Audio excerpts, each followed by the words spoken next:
네, 그러면 바로 시작하겠습니다. 세 번째 주제인 성무도 영동관법의 산밀행과 기공의 조화를 오태봉 교수님의 발표로 청해 듣겠습니다. 큰 박수 부탁드립니다.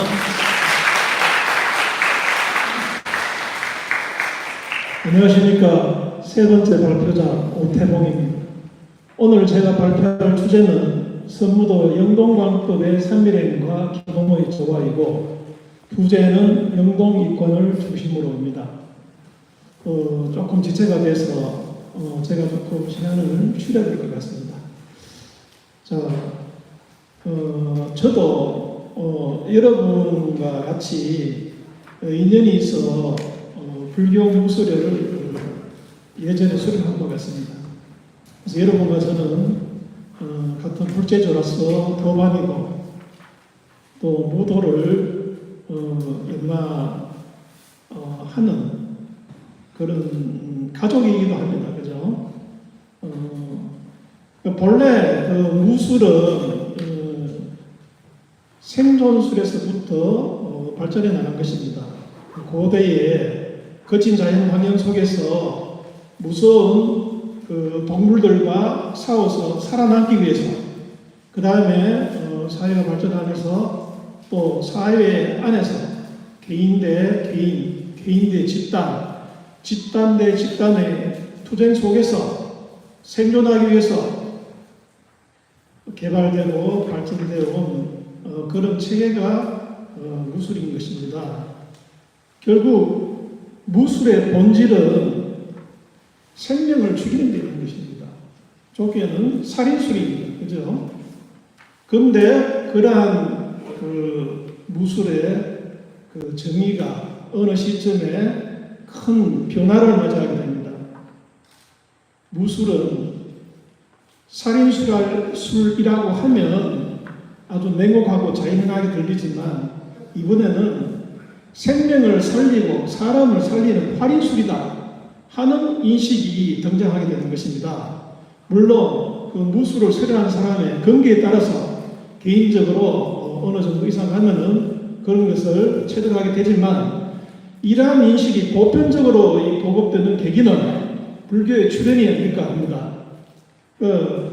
불교의 몸담은 성녀들이 수행하는 그 무술을 우리가 불교 무술이라고 부릅니다.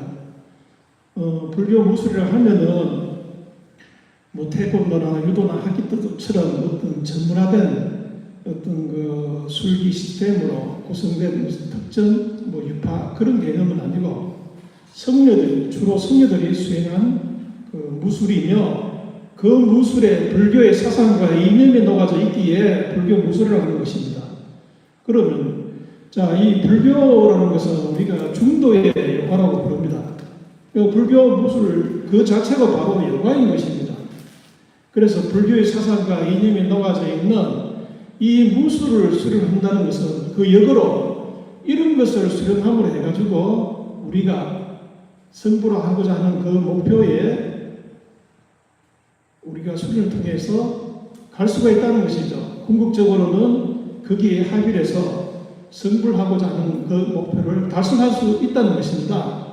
그래서 그러한 그 불교 무술이 그 인도의 성녀들을 통해서 중국으로도 들어오게 되는데, 일단 그 인도의 그 성녀들이라고 하면은 주로 출신이 신분이 높아서 왕족 내지 귀족입니다. 그러니 어려서부터 그 고등교육과 선진 문화를 익힌 분들입니다. 그리고 불교 역사를 보면은 그 중국의 후한시대, 보통 명제라 그러는데 서기 67년부터 그 기점을 다 잡아가지고 그 역경이 일어나던 그 시점을 기준해서 본다면 북송 시대까지 약 1000년간 그 인도에서 물론 어느 한때는 그 흐름이 끊어지기도 했으나 지속적으로 성녀들이 중국으로 들어왔습니다. 그래서 불법을 정했고 경제를 번영했고, 그러면서 동시에 인도의 그러한 문화도 분명히 중국에 유입되었을 것이다. 따라서 불교 무술도 그런 흐름 속에서 자연스럽게 전파되었지 않았나 이렇게 보고요. 그 다음에 그러한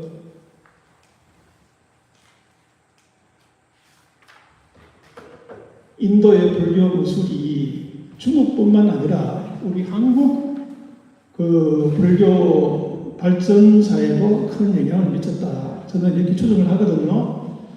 어느 나라나 또 어느 민족이나 고대로부터 투쟁술 속에서 발전된 무술이 있기 마련이지만, 우리 한국의 경우에도 고대 수행법에 연연을 두는 풍류도라는 것이 고유의 수행법이 있었어요. 그것이 화랑도로 개성되었고, 또 이것은 문헌상뿐 아니라 금성문에도 나타나는데요. 최치원 선생의 낭랑비문이라든가 삼국사기에도 유사한 기록이 있습니다. 자, 그런데 불교가 또 이 삼국, 특히 신라에 전래됨으로 해가지고 풍류도를 개성한 화랑도에 크게 영향을 주었고, 후들을 이어가면서 승려들의 무술, 성군 무술 이렇게 발전되어 갔습니다. 그래서 성군 무술이 일제시대 때 우리 민족 전기를 끊기 위해서 맥을 끊어버렸어요. 수련을 못하게 하였고 성군이 해체되었고 구한말에. 그래서 한때 그것이 암흑시대가 있었지만 다행히 해방되면서 양자 입자 대승사님께서 그것을 복원시켜가지고 금강연관으로 명칭을 하셨고, 이어 또 문화에서 대금강문 문호를 하사받으신 설정훈 스님께서 선무도로 시대에 맞게 이름을 바꾸어 오늘에 이르렀습니다. 따라 선무도는 금강연관에서 비롯되었고 실상은 동강연관의 다름이 아니다. 그러면은 금강연관이라는 이 선무도의 실천 수행의 기반은 무엇이냐? 결국 이 무도는 여기 지금 액자가 걸려있지만 3일 가지가 이 선무도의 핵심 종지입니다. 그러니까 선무도는 저희들 입장에서 보면 밀교 기반의 무술이다 이 말이죠. 그런 무술 세계에 없습니다.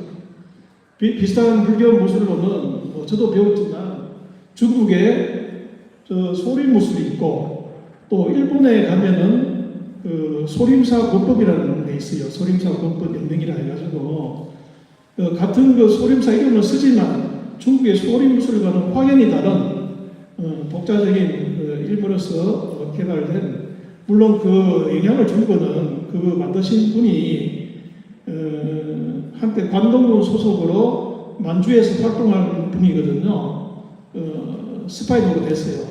그래서 그 당시에 중국의 권사들을 만나서 중국의 여러 가지 권법도 배웠고, 또 그 이전에 일본에서 유술계통을 많이 체득한 분이어서 그것을 종합적으로 일본이 패전 후에 어려울 때 종합해서 소림사 권법을 만든 분이기 때문에 내용적으로는 물론 어느 정도는 영향이 있지만 사실상 다른 내용입니다. 그러나 소림 무술이 선 임재종 계통의 흐름을 타고 나타났다라고 하면, 물론 올라가면 달마선사라고 보통 이렇게 이야기를 하는데 성계열이거든요. 그 다음에 일본의 소림사 권법은 저분이 종교인은 아니에요. 그런데 최근에 이제 권선일력, 금강선 이런 말을 들고 나오기 때문에 선과 금강이라는 말을 종합한 걸 봐서는 밀교 이론도 약간 흡수를 하는 것 같아요. 그렇지만 선무도의 체계와는 비교할 수 없다, 이렇게 말씀을 드릴 수 있습니다. 자, 그러면 아까 선무도의 핵심 근간은 밀교라 했는데 밀교의 어떤 부분이, 선무도는 사실 삼위 육아행을 실천하는 것이 가장 핵심적인 것이에요. 그러면은 삼밀이 무엇인가? 작년에도 비슷한 주제 가지고 발표한 바 있습니다. 그래서 또 요약을 해서 말씀드리면은 3일 이전에 삼업이라는 것이 있었어요. 그 중생의 어떤 그 미망, 그 다음에 그 무명에서 보는 이 법계는 그대로 중생대입니다. 그래서 그 업고에 빠져서 그 순환에 벗어나지 못하는 그 업인에 의해서 업과가 발생하고 업과가 다시 인이 돼가지고 또 새로운 업과를 만드는 이런 순환이 계속 되는 그 틀에 갇힌 중생은 이 세계가 그대로 어떤 한계가 있을 수밖에 없고 신구의 그 업으로 계속 이어지는 그런 세계이기 때문에 결국 삼업의 세계입니다. 그래서 입으로 구업, 몸으로 신업, 뜻으로 짓는 이 어업의 그 틀 안에서 벗어나지 못하지만 그러나 불의 입장에서 본다면은 모든 중생이 할 것 없이 그 내면에는 본불생 예전부터 갖고 있던 그 빛나는 그 건강성, 건강 광명이 있다는 것이죠. 그렇게 본다면 불의 입장에서는 중생이 아니에요. 단지 그것을 깨치지 못했을 뿐입니다. 그래서 그 중생의 그 틀을 어떻게 열애로 옮기느냐, 그 실천 수행 방법이 바로 삼비행입니다.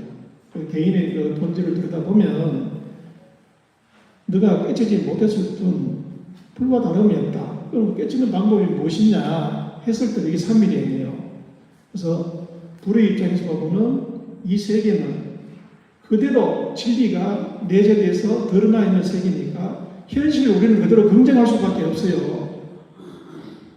그래서 밀교는 중생계를 부정한다. 그대로 진리 세계이기 때문에. 그러니까 현상과 본질은 동일한 거예요. 파도가 바로 물이죠. 그러니까 파도로서 인식해서는 안 되는 거예요. 그래서 그 본질을 이해하려면 어떻게 하느냐? 우리 중생 스스로 부처가 되고자 노력을 해야 되겠죠. 그래서 이 구업을 신성한 진리의 소리를 내고 그게 구밀이에요. 그 다음에 몸으로는 내가 부처니까 부처의 자세를 취하고 뜻으로 부처님을 생각하면서 그 세계와 합의를 하려고 노력하는 의밀이 필요하다. 나누기는 신구이 세 가지로 나눴지만 실상은 그거는 방편적으로 나눴을 뿐 하나예요. 하나 속에 동시에 세 가지가 있는 그 실천을 삼밀행이라고 합니다. 자,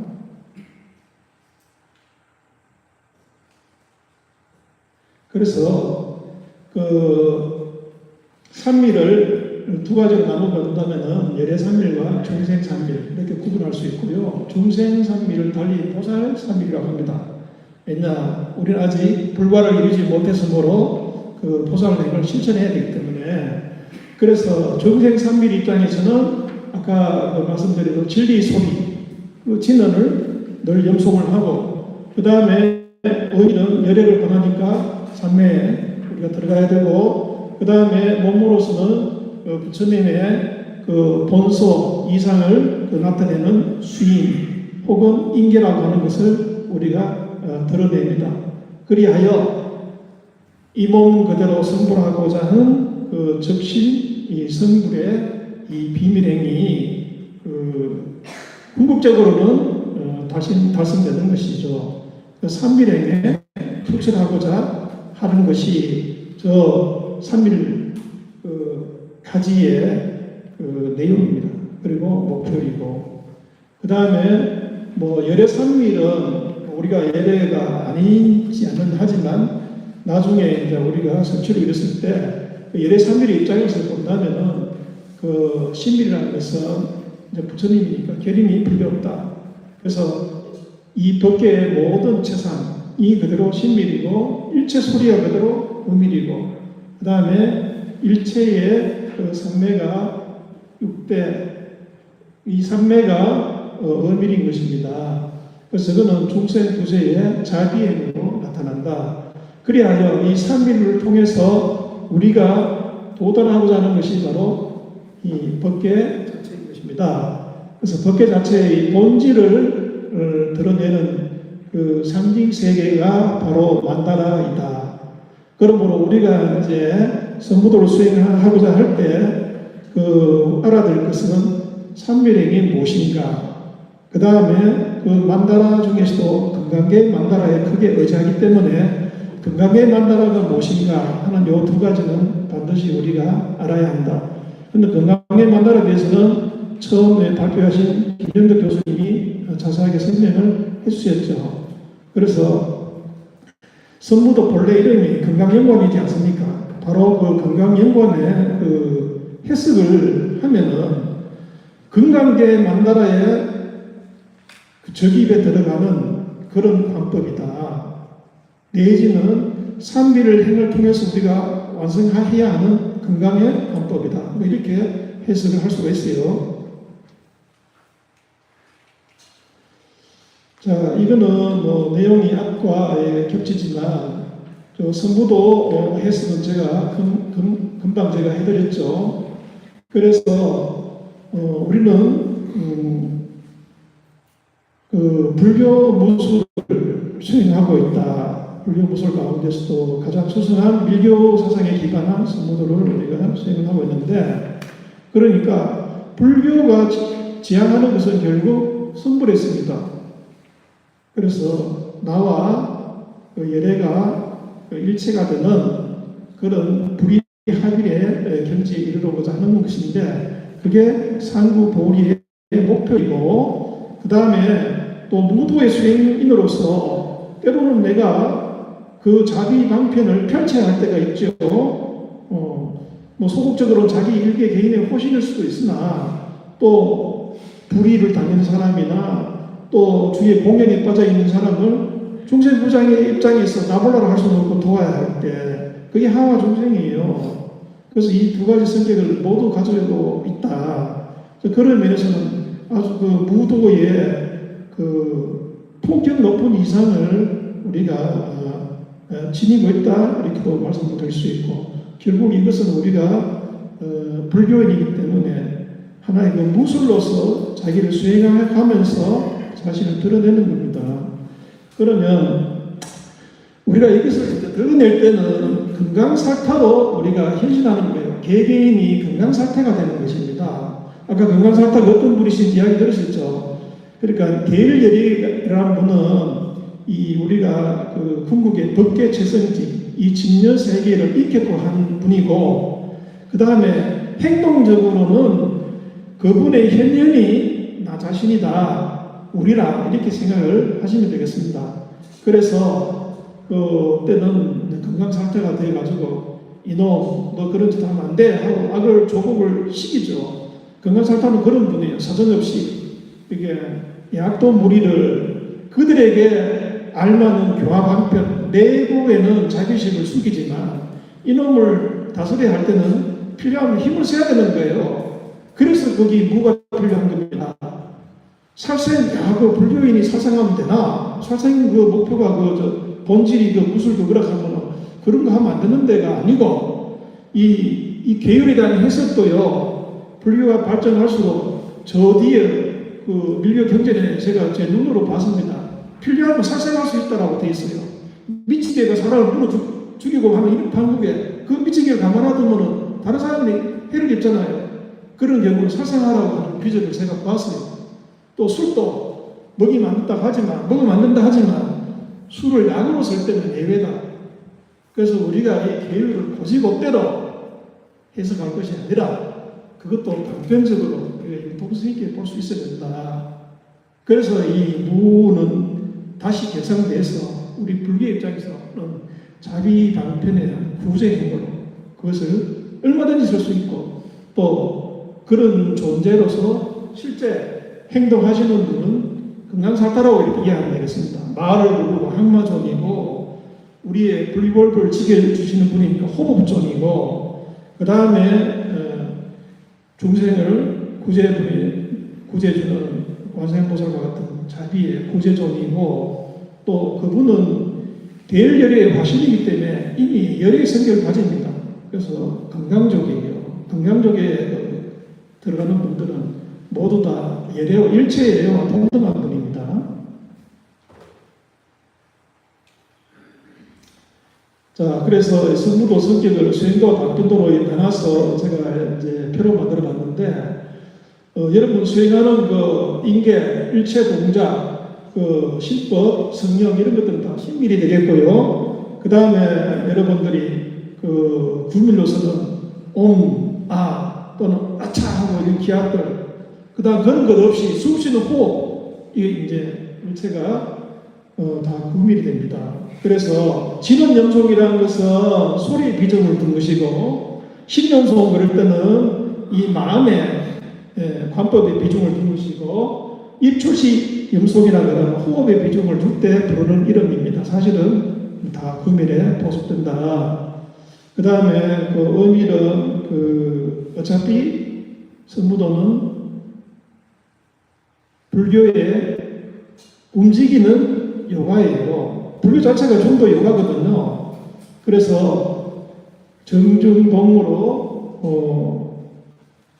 수행하는 그 길에 여러분이 계시고, 그 다음에 이 방편도로서는 말씀드렸다시피 일체체상, 일체호흡, 일체대비가 신밀, 구밀, 의밀에 해당되겠습니다. 자, 그런데 이건 조금 전문적이지만 그 전설에 의하면은 그 금강정경이 원래 신랑송이었다 그래요. 그것도 남인도 어떤 철탑 속에 오래도록 보존되어 있었던 것을 용맹보살한 분이 인연이 닿아서 그것을 열고 그 안에 있던 그 신랑송 금강정경을 끄집어냈는데, 그게 이제 나중에 그것을 중국으로 가져오던 분이 그 폭풍우를 만나서 바다에 버려야만 했다 그래요. 그래서 그것을 간략히 줄인 그 사천송만을 지니고 와서 번역했기에 금강정경이 완전하지는 않습니다. 모두 18회로 구성되어 있는데, 그 금강정경에서 초의 금강정경과 6회째 해당되는 이치경에 어떤 그 몇 개의 품을 골라가지고 9개 품입니다. 구성되어 있는 게 현도, 구의, 만다라라고 하는 것입니다. 자, 뭐 하나하나를 구체적으로 설명하기에는 조금 전문적이지, 그렇게 하면은 좀 어렵게 들릴 거예요. 그래서 그 항삼세 삼매야의 항삼세 갈마 이런 거는 그 자아를 불독시키고, 근본 번뇌에서 비롯된 재번뇌, 근본 번뇌와 재번뇌 이런 것을 끊어가는 과정이다, 이렇게 생각하시면 되고, 그 다음에 그 이치에서는 또 탐진치, 또 읍내장, 손해장 이런 것을 끊는 것, 일리에서는 오상성신관을 통해서 그 자신의 그 대일 그 예례에 합의를 가는 그런 것, 그러니까 그 원륜관을 통해서 자신을 관찰하고 끝내는 불신 원만에 이르는 그런 내용. 그다음 사인에서는 사불의 가지에 의해 가지고 그 사지인을 드러내는 거, 공양 사업을 보이는 거, 공양에 그다음 깊은 선정들을 미세해 가지고 마지막에 이제 갈마에 저기서 이름은 항삼세에서 출발해가지고 저기 사마이에 거쳐서 갈마에 들어가는 이 반시기로 돌아가는 과정은 향상문이라 그래요. 그러니까 우리가 그 보살도를 딱 보면서 점점 이 길이가 높아진다 그럴까요? 그 일을 따라서 그 과에 이르는 과정. 그런데 그때는 저 갈마의 이름이 성신회라고, 성신회. 마지막에 불과에 이르는 그때는 성신회라고 그러고, 이제 부처가 됐으니까 중생부자로 나갈 때, 방편을 펼칠 때에는 저희 가운데가 저기가 아까는 종착지인데 지금은 출발점이 되죠. 그때 이름이 갈마예요. 갈마예. 그 다음 저 9개 방영, 그러니까 직사각형 저 9개 구성된 저 이름이 현도구에 만다라지만 저 중에서 가장 근본이기 때문에 저 가운데 성신회가 갈마회이면서 동시에 근본회라 그러기도 합니다. 명칭은 이렇게 불러요. 자세한 거는 우리 그 밀교 그 건강정경에 여러 품에서 이렇게 그 이야기되고 있습니다. 자, 이제 아까 말씀드렸다시피 향삼세 삼매야에서 갈마회로 가는 과정은 위로 올라가는 수행의 과정이니까 향상문이라 그러고 종인향과의 문이라고 그럽니다. 근데 그 반대로 이제 위에서 내려오는 것은 향화문이 되겠고 그 다음에 종과향의 문이다. 그러니까 우리 올라가는 수행도고 내려오는 것은 방편도라 그래요. 자, 이걸 이제 말씀드린 이유는 여기 있습니다. 근데 그게 우리 선무도와 무슨 관계 있는데, 그 선무도도 이제 실제 그 몸으로 드러내는 그 기회뿐만 아니라 사실은 거기 사상이 내재되어 있잖아요. 각 하나하나의 관법에 이치가 다 들어있고 그 관법이 또 이 계위가 있는 겁니다. 그래서 자, 여러분들 수행하시니까 잘 아시죠? 맨 처음 선체조, 선노가, 영정자화관, 영동이과, 그 남바가 1, 2, 3, 4, 5 이렇게 아라비아 숫자, 그 다음에 영정해관, 그 지수합풍 사대체, 지대체, 수대체에서 지수합 사대체, 저기 6단계, 영등행관 위에 1, 2, 3성형이 있고, 또 원형이 또 그 있습니다.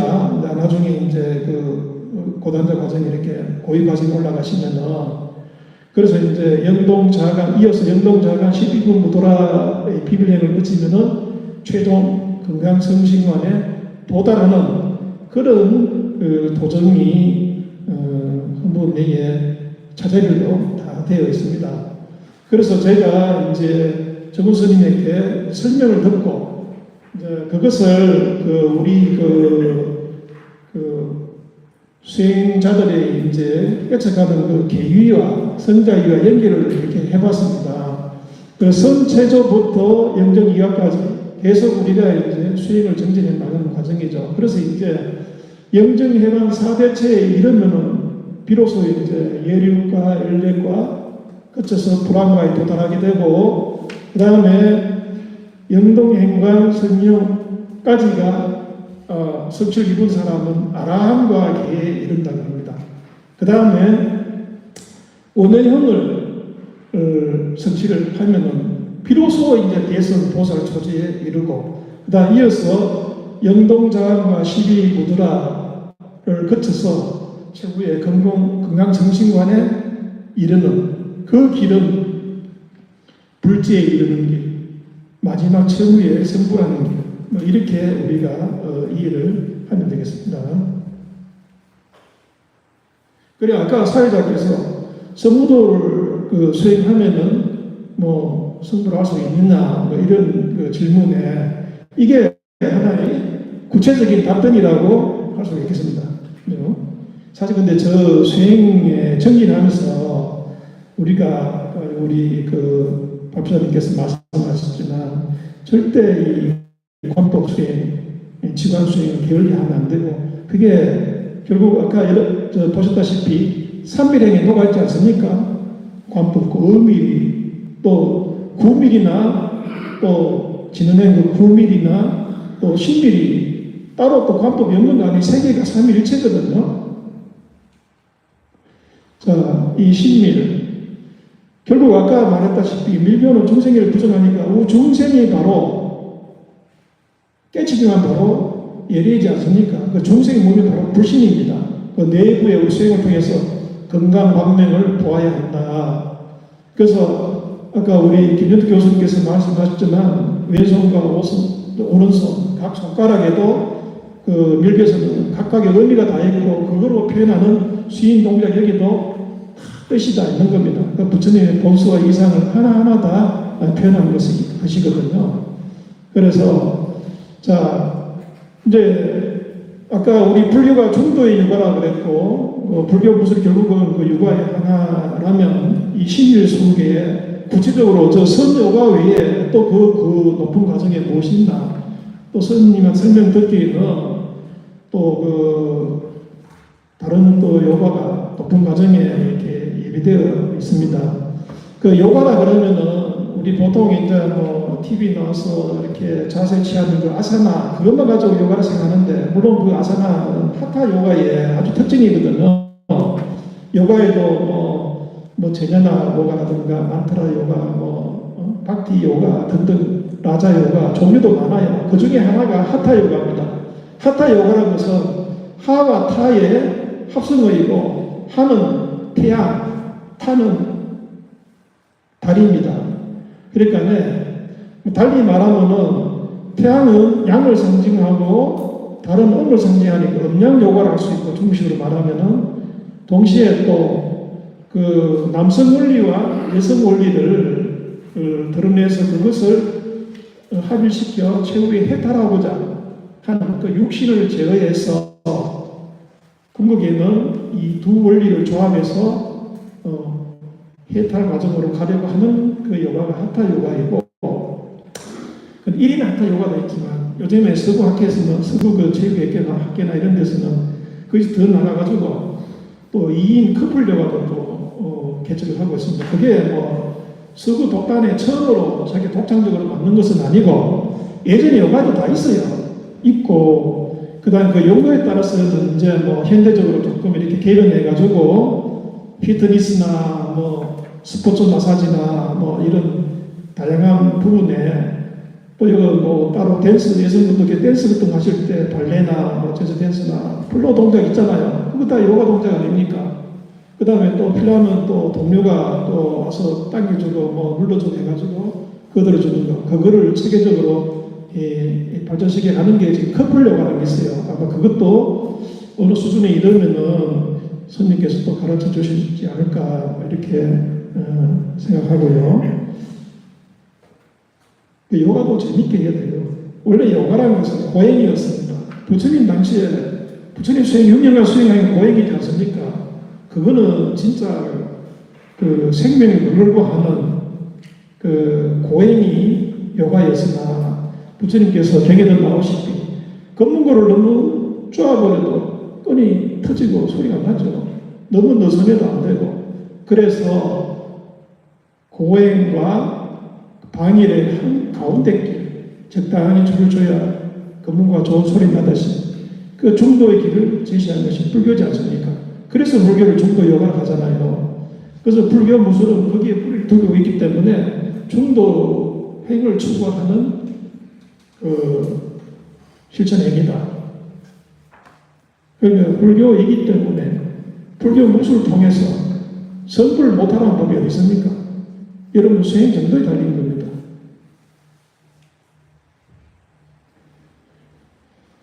원래 부처님께서는 어려운 사상 이론은 말씀하시지 않으셨어요. 오로지 실천 수행을 강조하셨잖아요. 그 부처님 말씀에서 우드로 가면서 사람들이 거기다가 뼈와 살을 붙이고 사상 이론을 만들었지만 그러다 보니까 이 대중들과 멀어지는 경향이 있습니다. 좀 난해한 철학, 사상은 싫어하잖아요. 그래서 원래 부처님이 강조하신 그 정신으로 돌아가자.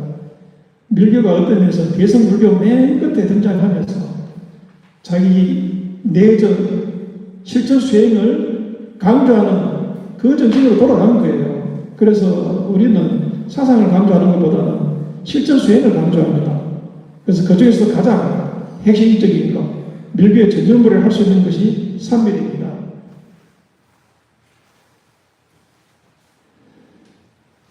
자, 여기서 이제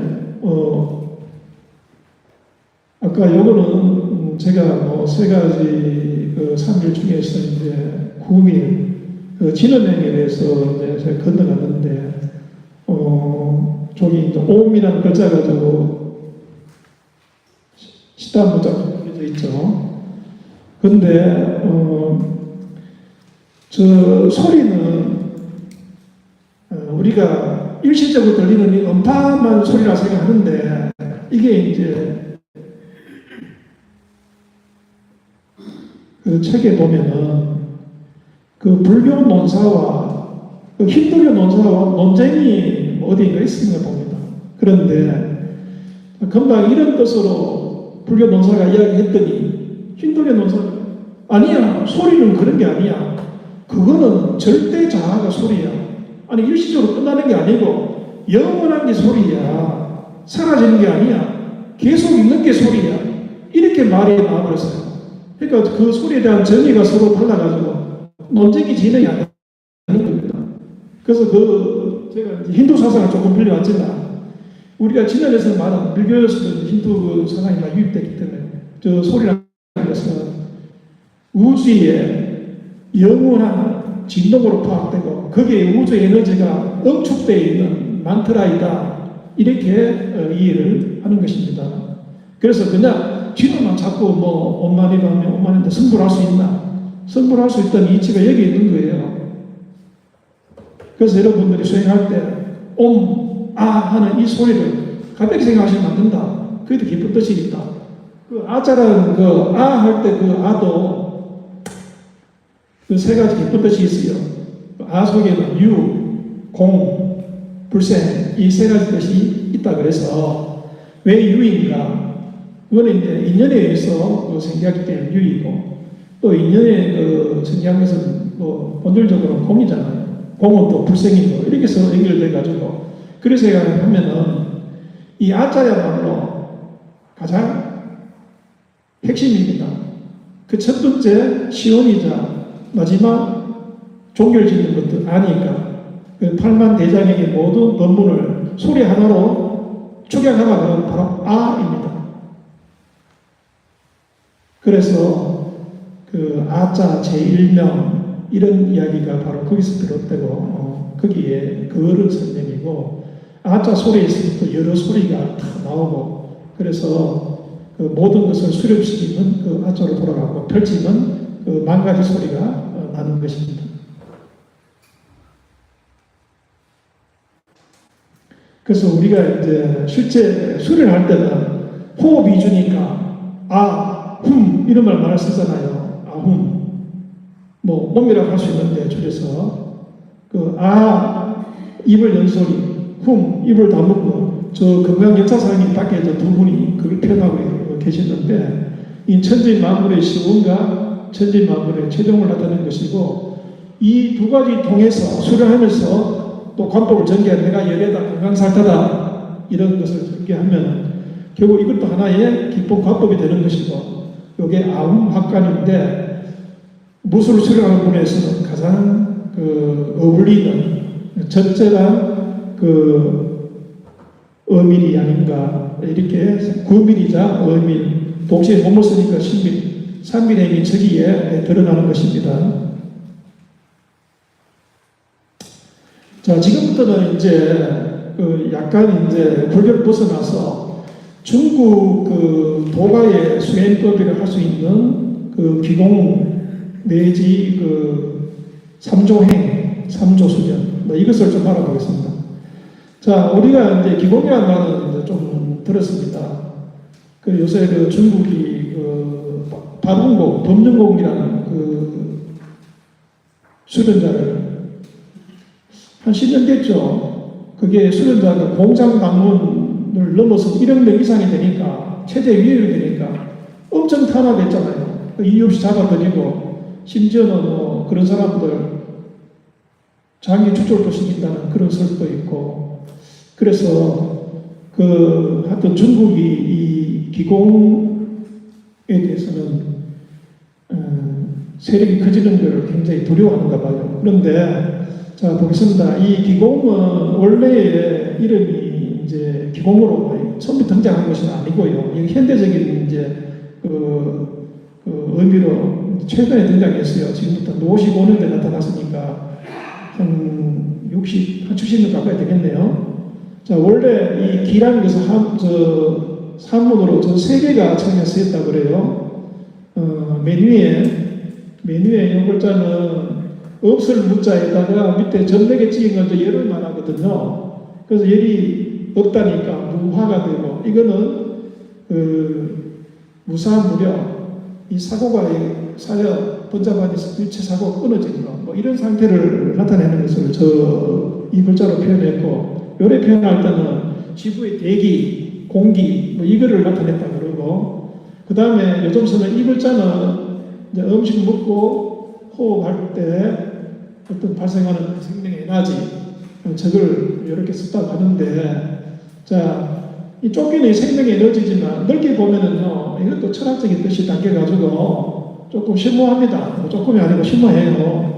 그래서 해남자 전문이라는 이 책에 보면은 중국의 고전인데, 태초에 태시라는 게 있었고, 그 다음 후학이, 그 다음 뒤이어서 이제 이런 상태가 되었고, 그 다음에 우주가 나타나고 천지가 만들어졌다. 이렇게 이야기해요. 그 여기서는 요 우주 만들어질 때 요 중간 과정에 기가 나타났다. 이렇게 이야기를 하고, 그 다음에 또 다른 책, 열차 천서편에 보면은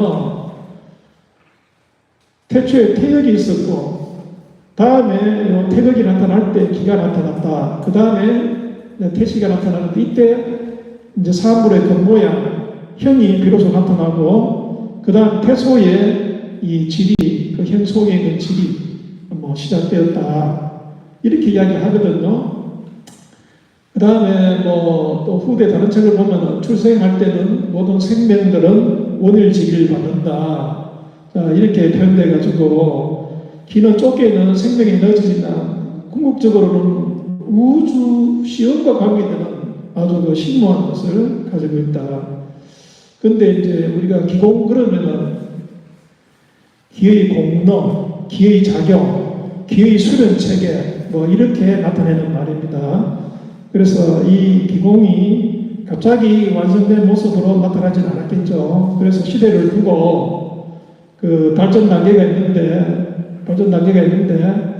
그 초기에 춘천전국 시대부터 최근에 그 청나라 시대까지, 그래서 우리가 크게 보면은 한 7개 학자에 따라서 다르지만 한 8개 과정이 있다 그래요. 7개 과정이 있는데, 이제 춘천전국 시대를 우리가 살피면은 여기에 기공의 개념이 새겨져 있는 뭐 12면 뭐 옥도장 비슷한 게 발견되게 가지고, 이게 아주 기공 역사에서는 중요한 물건이다. 이렇게 45가지가 새겨져 있는데, 자세한 거는 그 논문에 나와 있죠. 그 다음에 이어서 한나라의 무덤 속에서 기공도 그림이 나타났어요. 그래서 오래전부터 고대 사람들도 이 몸을 건강 차원에서 기를 유통하고 혈을 유통하고 이런 거로 체조라든가 또 이 호흡법이라든가 이런 데 굉장히 관심이 많아서 연구를 했다 하는 것을 우리가 분명히 알 수 있어요. 그 다음에 여러 과정을 거쳐가지고 우리가 주목해야 될 게 이 당나라 때, 수나라 당나라 때 전기신의 개념은 이전에 먼저 포박자, 가롱 이전 포박자 유진남북조 시대 책에도 나와요. 원래는 전기 이 두 글자를 쓰는데, 그 다음에 이 포박자에서 비로소 생명의 세 가지 양태를 전기신 이렇게 구분을 했고, 혹은 형기신 이렇게 나눴다 그래요. 그 다음에 나눈 이 세 가지의 상호관계를 규정되어서 수련에 반영시키고자 한 것이 요 수당시대입니다. 그래서 정을 수련해서 기로 가고, 기를 수련해서 신을 키우고, 이런 세 가지 사이에 유기적인 관계를 수당시대 때 완성을 시켰다. 그래서 금방 말씀드린 게 바로 이제 요 도표인데요. 요 전기신이 생명요소의 세 가지 형태로 하면은, 자, 이 세 가지는 독립적으로 따로따로 된 게 아니고, 이것을 길러서, 자, 정을 수련하면은 기가 막히고, 기를 수련하면은 또 신이 왕성해지고, 자, 마지막에 이 신을 수련해서 태어로 돌아가고자 하는 것이 이 3조의 궁극적인 목표입니다. 그러니까 이제 3조는 뒤에 또 나오지만, 이제 처음부터 조신, 그 다음에 조식, 또 조신, 조신은 몸을 조절해 수양하는 것이고, 조식은 호흡을 수련하는 것이고, 마지막에 이제 조신은 이제 그 세 가지가 종합적으로 이제 완성된 경지에 가서 마음 수양이죠. 마음을 적절하게 수행해서 그 목표는 그 태호로 돌아가는 데 있다. 그 다음에 보시면은 이제 하나하나의 성령입니다. 몸을 이제 조절하는 단련하는 이 과정은 이제 아까 정을 수련하는 단계이고 이건 초보 과정이죠.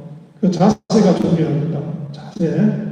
그래서 앉을 때는 종처럼 어긋하게 앉아라. 누울 때는 활처럼 이렇게 누우라고 그래요. 또 소나무처럼 서 있거라. 그 다음에 뭐 바람처럼 움직여라. 뭐 이런 내용입니다. 그래서 이것의 핵심은 형은 바르고 몸은 이완하되 느슨하지 말아라. 자, 이것이 경전체송인데 조심히 추구하는 것입니다. 자, 그 다음에 조식은 이제 정을 닦았으니 길을 닦는 과정이고 이게 중급 과정입니다. 여기서는 호흡법이 위주인데 6가지 법이 있어요. 호흡을 깊이 하고 길게 하고 고르게 하고 가늘게 하고 천천히 그 다음에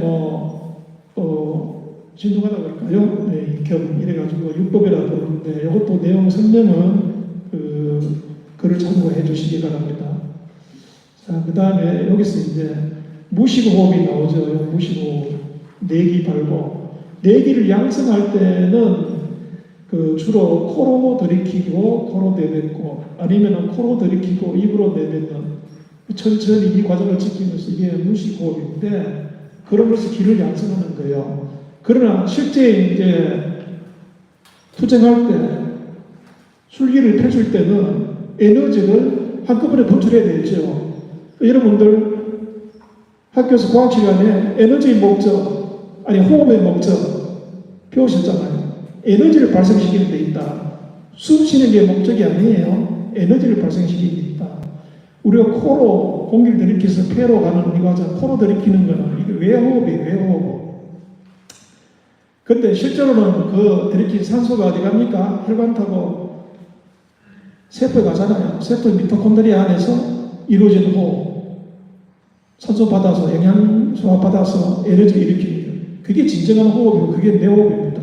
그 발생하면 이제 노폐물이 나오니까 그거는 이산화탄소 이렇게 걷어가지고 다시 내뱉는 거 그게 날숨이잖아요. 그러니까 폐로 들이킨다. 이게 호흡이다. 그게 아니고 진정한 호흡은 세포에서 이루어지고 에너지를 발생시키는 거. 그게 내호흡이에요. 그래서 무식호흡은 순간적으로 그 에너지를 폭발적으로 끌어내는 게 있으니까 여기서 발광이 이루어지는 겁니다. 그 방법을 잘 쓰는 사람이 고수입니다. 네. 그래서 스포츠 선수들, 단거리 선수들 폭발적으로 그 에너지 분출하잖아요. 그 호흡력이 약한 사람은 단거리 선수 할 수 없어요. 오늘은 제가 이론 사상보다 실제적으로 여러분이 또 술은자도 저도 술을 예전에 했던 적이 있어서 좀 실제적인 입장에서 좀 이야기하려고 그러니까 이해해 주시기 바랍니다. 자, 그 다음에 이 조심은 나누면은 이렇게 의수, 의행, 조상이 이거 하나하나 설명은 제가 이런 기공처적에서 인용한 것들이니까 나중에 참고를 해주세요. 문제는 이겁니다. 자, 그럼 선무도하고 우리 무술기공 관계는 이게 중요하다고요. 영동관포를 보시면은 영동 자간의 신모업과 더불어 신모업은 3단계 신모업인데 정선생님 교본에 의하면은 여기 이제 수인이 등장합니다. 국품인 일찍 등장합니다. 그럼 국품인이 왜 여기에 나타날까? 국품인의 의미는 무엇인데? 그래서 이제 국품인이라고 하는 것은 저게 이제 불교 정토계에서 유래해가지고 관부량 수견인가 그게 이제 등장합니다.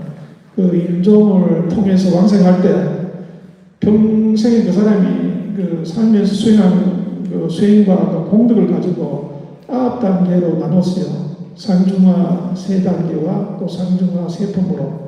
그래서 삼삼부 9단계로 구분해서 이제 구품왕생이라고 하는데 이제 그 구품왕생에 대응되는 배대되는 수인이 다 있지만 그런데 그 조사를 해보니 그 수임과 그 부품 세 가지 그 상중하, 생가, 세 가지 그 품과 어떻게 이게 비례되는지 하는 명확한 기준이 없습니다. 그래서 그게 좀 지금도 의아하고 앞으로도 조금 연구해야 될 대상이고 문명한 지금도 밝혀지지 않은 것 같아요. 그런데 이게 이제 무도에 이렇게 수용이 된 걸 보면은 어차피 우리는 그 9단계 중에 어디인가 우리가 위치하고 있겠죠.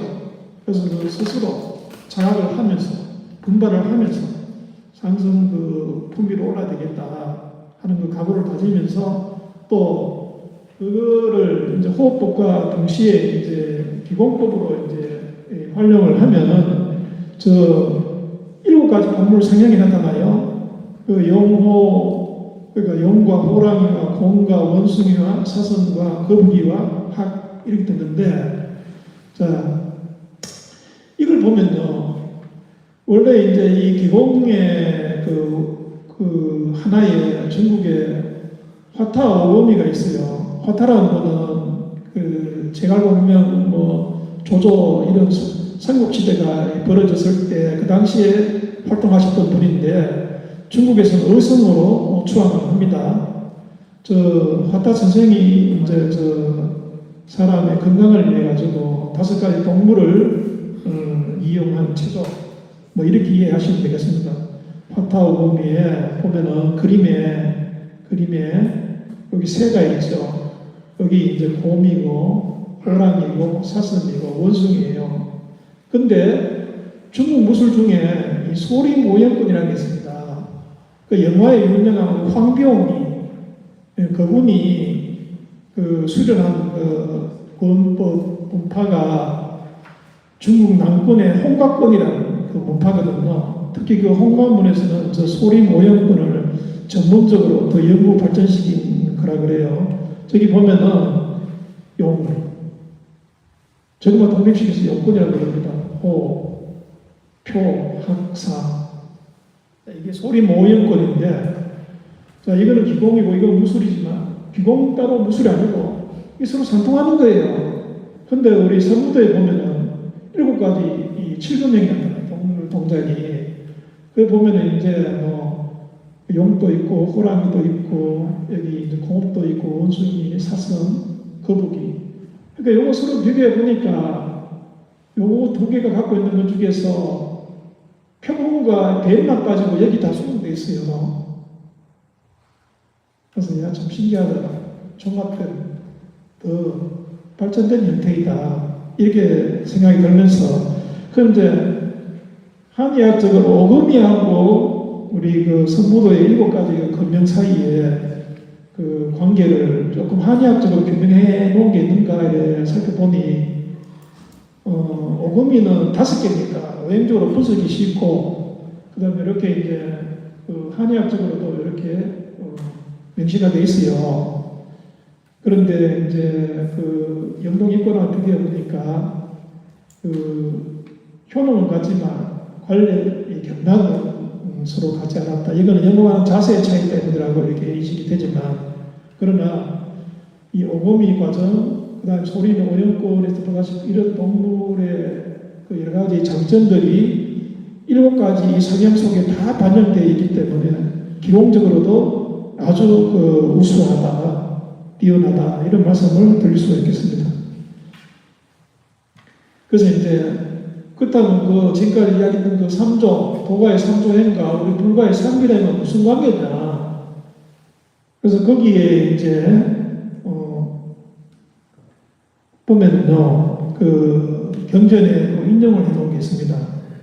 이제 그거 보면은 그 우리 3일이라는 것은 신밀, 구밀, 어밀이 일체가 돼서 중생 3밀을 실천해서 결국에는 열의 3밀과 합일해 가는 과정이거든요. 그래서 성불을 하고자 하는 것인데, 이제 그때 성불을 하는 그 불의 입장은 부처님의 그것은 그 법계 재성지라는 그 지혜를 있게 봐했다 그랬잖아요. 근본적인 지혜, 거기에 도달하는 것이 목표이죠. 그래서 영원한 겁니다. 그러나 이 삼조행은 전기신 수련을 거쳐가지고 마지막에 태어에 도달한다는데 그 태어가 뭐냐? 저 두 가지 해석이 있어요. 태어는 태일신이다. 결국 그러면 태일신이라고 하면 태일신과 합의를 한다는 것이 삼조행의 목표가 될 수 있고 또 다른 입장에서는 태어는 기만 있는 어떤 그 세계를 말합니다. 태어 즉 바로 기다라고 말한 사람은 송나라의 그 장행거라는 학자인데 그 사람 이론에 의하면은 결국 이 세계는 기에서 출발해가지고 기로 끝나는 거예요. 태에 출발해서 전기신 가서 마지막에 또 태로 돌아가는 게 기라면은 그 원래부터 기라는 게 있었다. 유라는 입장이잖아요. 유 있을 유자 유. 그 유라는 프레임에 결국 같이 있게 되는 거예요. 유는 우리 불교는 유도 아니고 공도 아닌 불생불멸을 이야기하잖아요. 비유, 비무에.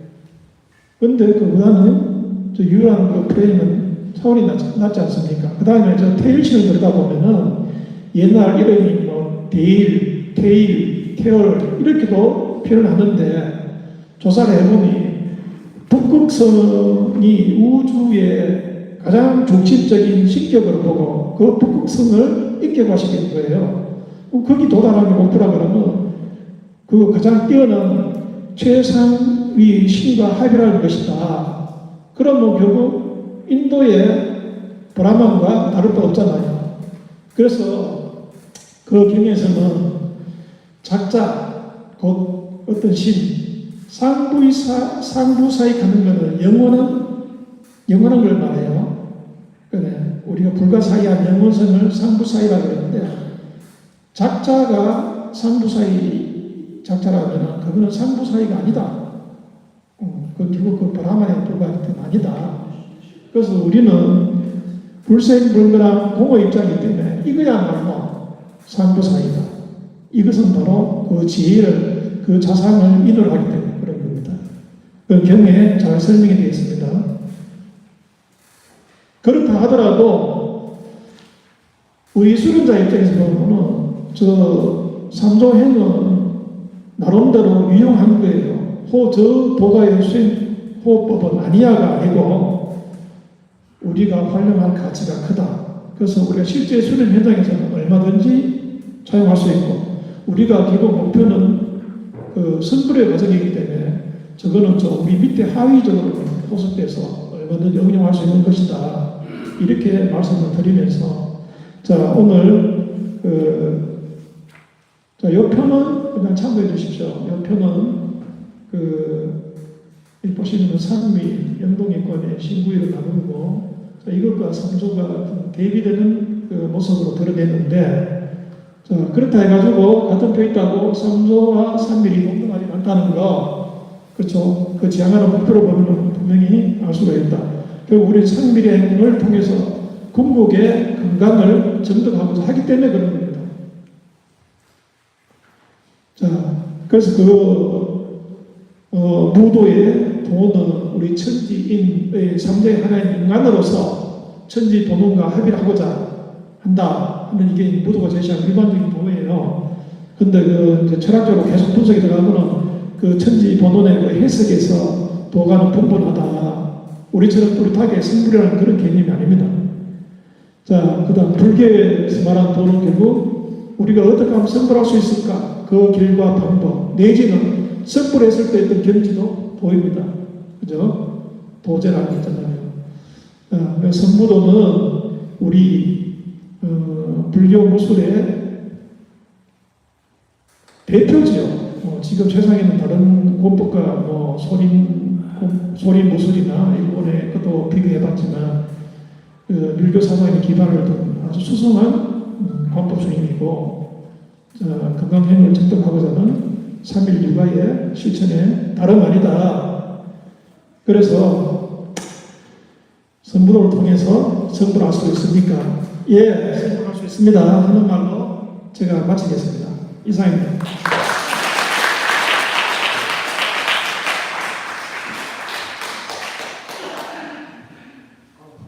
네.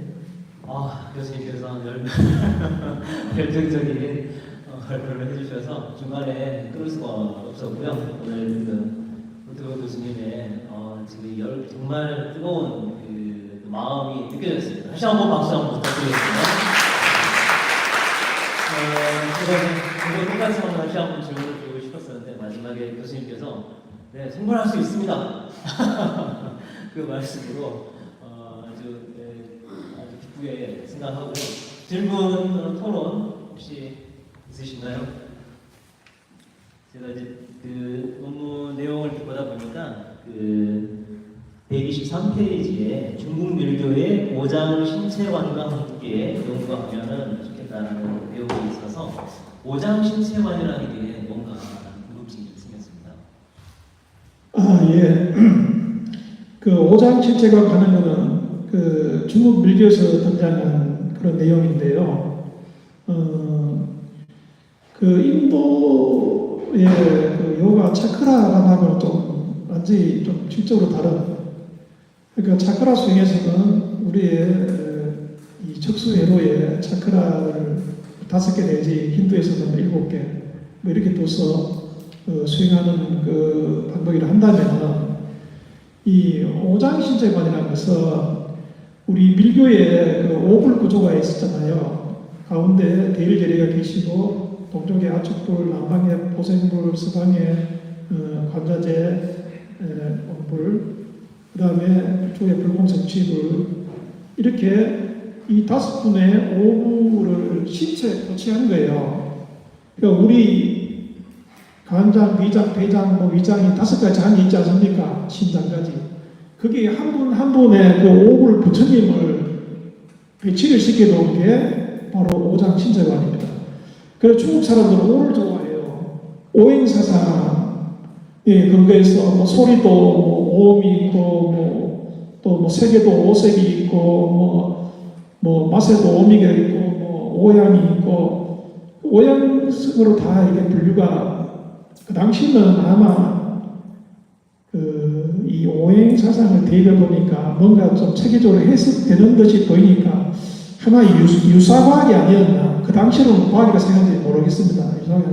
그래서 그 5분의 부처님을 우리 장기에 배치하고 그분을 관상하는 방법이다. 내용적으로는 좀 읽어보시면 나도 생각하기는 모르겠는데 그 오행사상과 중국의 어술 이런 거 다 거기에 가미가 되어 있습니다. 예.